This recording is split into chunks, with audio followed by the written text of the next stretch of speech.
In my new online course for Handbuilt Pottery, I received a question from one of the students. Is it a good idea not to fire the first pieces you create and instead recycle the clay, using it just to practice the technique? I immediately knew I wanted to film a video for my channel about it. I think it's an amazing idea, although it can be hard if you get attached to a piece during the process. Today I built this shape only to cut it in the end. I believe we can learn a lot by doing this and significantly improve our technique. I want to encourage you to watch the consistency of your walls when pinching or working with a coiling technique. For example, I aim for a balance in my pieces, wonky and imperfect, yet still finely finished. And in my experience, that comes down to the time you invest in refining a piece, especially when it's a functional, one-of-a-kind piece of tableware.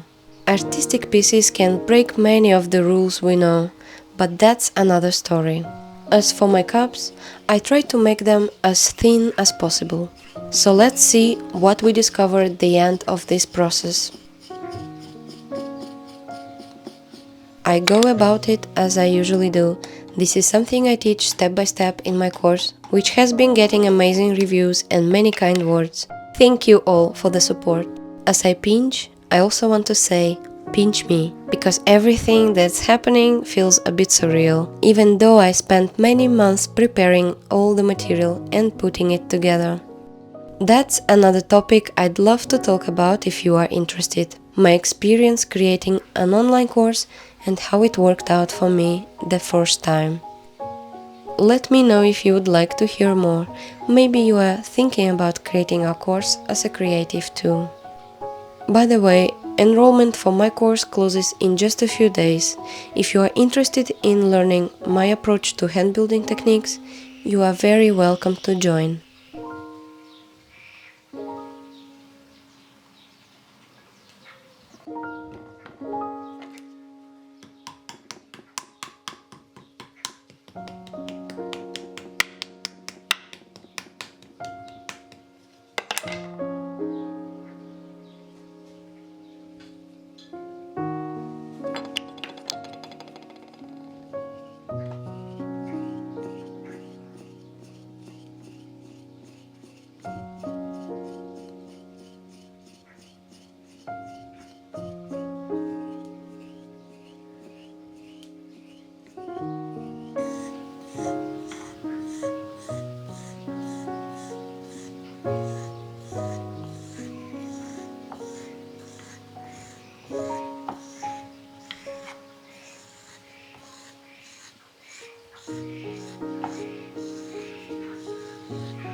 After pinching, I stretch the clay from the inside, revealing the texture and gradually thinning the walls.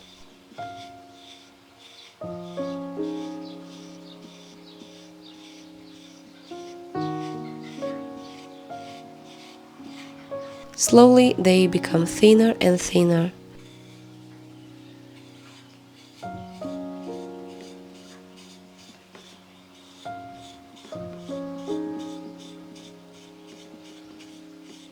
Then I work on the rim, opening it outward.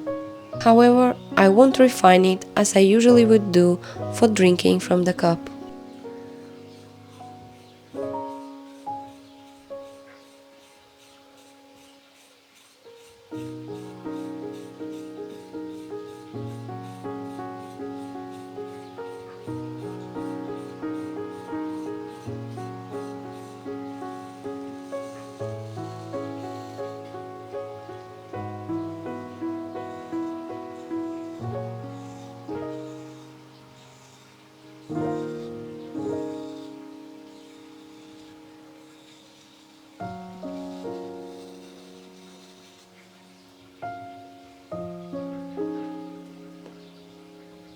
Next, I carve the foot.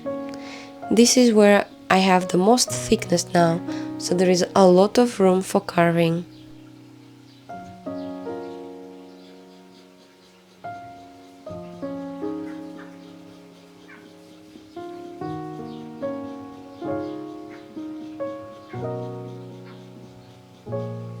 I go gradually, checking the thickness along the way, trying to make the bottom the same thickness as the walls.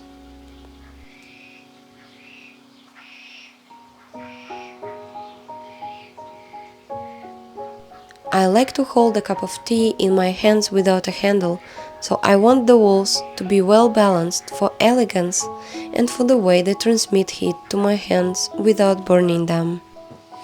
This specific cup will be cut in half, but I hope to learn from it for all my future cups.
Now comes the moment of truth. Let's see if the walls are consistent. I expect them to be thinner at the rim to make drinking more comfortable and gradually thicker toward the bottom.